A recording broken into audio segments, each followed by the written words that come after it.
I think it's safe to say that it has not been an easy week for the Destiny 2 community. Even if you're not a player, you've probably seen a lot of shit going down from the outside, and while I'm pretty confident that Destiny 2 won't be going anywhere, I think it's safe to say that its future success has certainly been jeopardized a little bit. Let's talk about it.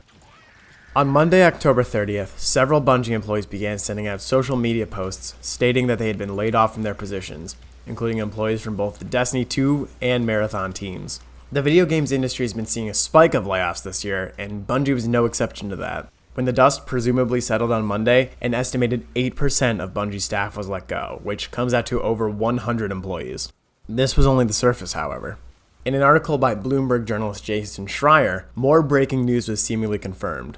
Schreier reported that not only was Marathon being delayed until sometime in 2025, but that Destiny 2's next major expansion, the Final Shape, would be delayed until June of 2024, over 3 months past the intended late February release of the expansion.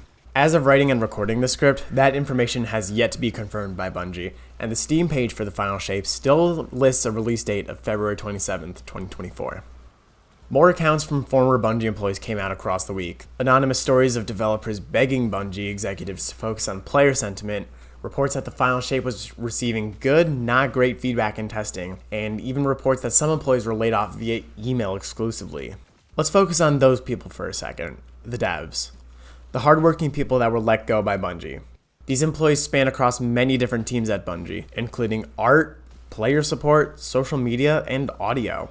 There are a shocking number of recognizable faces in the layoffs, some of which have been at Bungie for the better part of 10 years.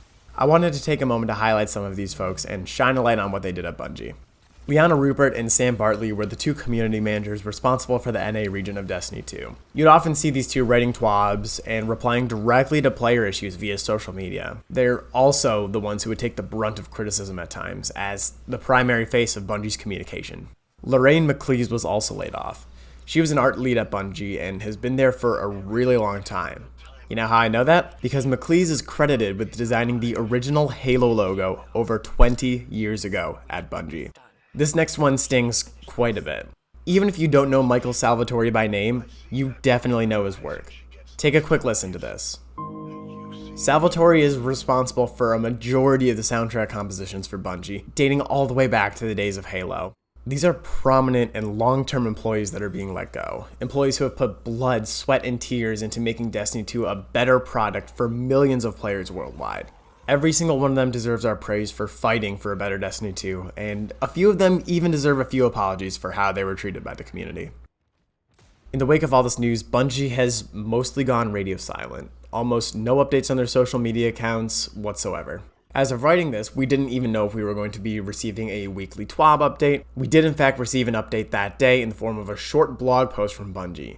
In it, they acknowledge how the community has lost trust in Bungie and that they're preparing for Final Shape to be an absolute banger. There was no confirmation on whether or not the expansion will be ultimately delayed. On the day of most of the layoffs, we saw one piece of communication from Bungie, which was a quick tweet from Pete Parsons, who is the CEO of Bungie. He briefly thanked every former employee for their service, which came across to most players as very tone-deaf and a little ingenuine. As the week continued, even more anonymous reports came out from former employees.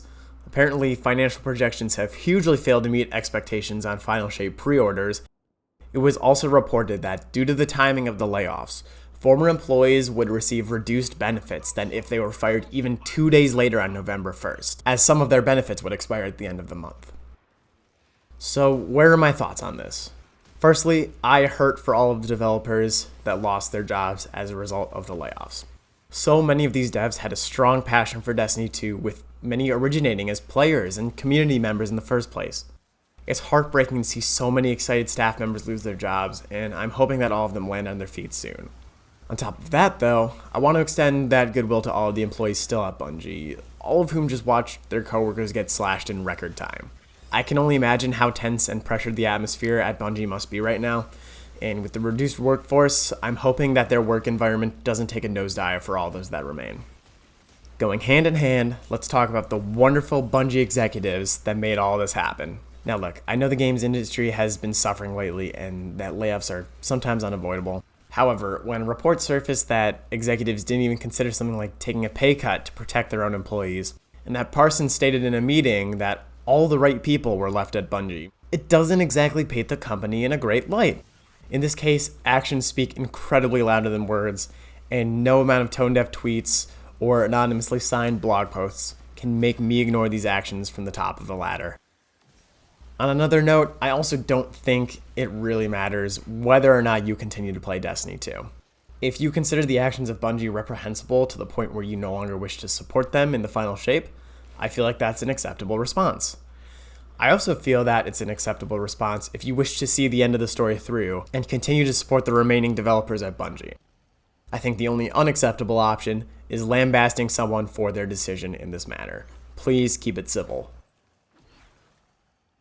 Going forward, I plan to continue covering Destiny 2 content. As of right now, I don't see the game discontinuing in the near future, as Bungie doesn't currently have another property that rakes in as much money as Destiny does. However, you will probably be seeing less Destiny content overall. I've been wanting to try my hand at variety content for a while now, and this seems like a great opportunity to take a stab at it. If you're only here for the Destiny content and don't want to stick around for the variety stuff, I totally get it, but I would love to have you along for the ride. I know this is a short video, but I kind of wanted to try to add to the conversation, so hopefully I added something meaningful to the discussion, but if not, that's okay. See you next time.